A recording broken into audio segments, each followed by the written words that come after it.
সারা দেশকে পাটগ্রাম বানিয়েছে একদল লোক। কোনো মবকে সমর্থন করে না জামায়াত ইসলামী। বিকেলে রংপুর জিলা স্কুল মাঠে আয়োজিত সমাবেশে কথা বলেছেন দলটির আমির ডক্টর শফিকুর রহমান।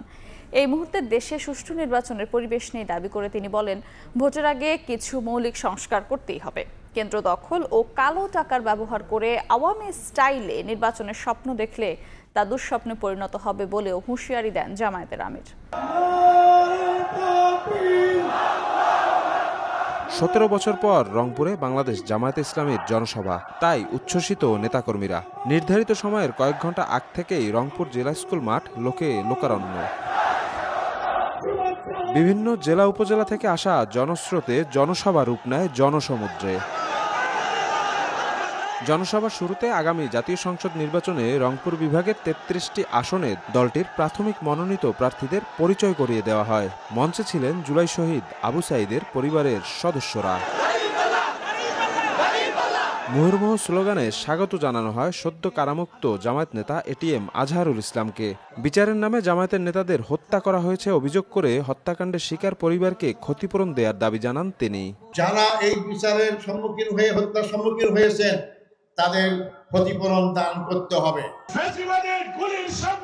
দলটির সেক্রেটারি জেনারেল মিয়া গোলাম পরোয়ার জাতীয় নির্বাচনের আগে স্থানীয় নির্বাচনের দাবি জানান। সংখ্যানুপাতিক পদ্ধতিতে নির্বাচন না হলে জনগণ তা গ্রহণ করবে না বলেও মন্তব্য করেন তিনি। মৌলিক সংস্কার, অপরাধীদের বিচার, পিআর পদ্ধতি, স্থানীয় সরকার আগে নির্বাচন দেওয়া, যত দাবি পূরণ না করে নির্বাচন দিলে এই জাতি সেই নির্বাচন নিরপেক্ষ হবে বলে বিশ্বাস করতে পারছে না।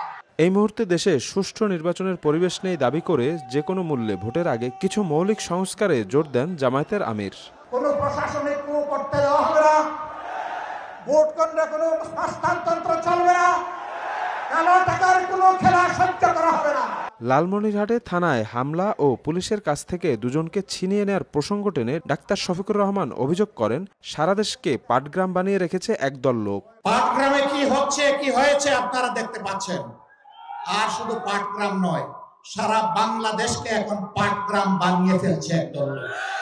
যারা আওয়ামী লীগের মতো সন্ত্রাস, নৈরাজ্য ও লুটপাট করবে, জনগণ তাদেরকে আওয়ামী লীগের মতো বিতাড়িত করবে বলেও মন্তব্য করেন জামায়াত নেতারা।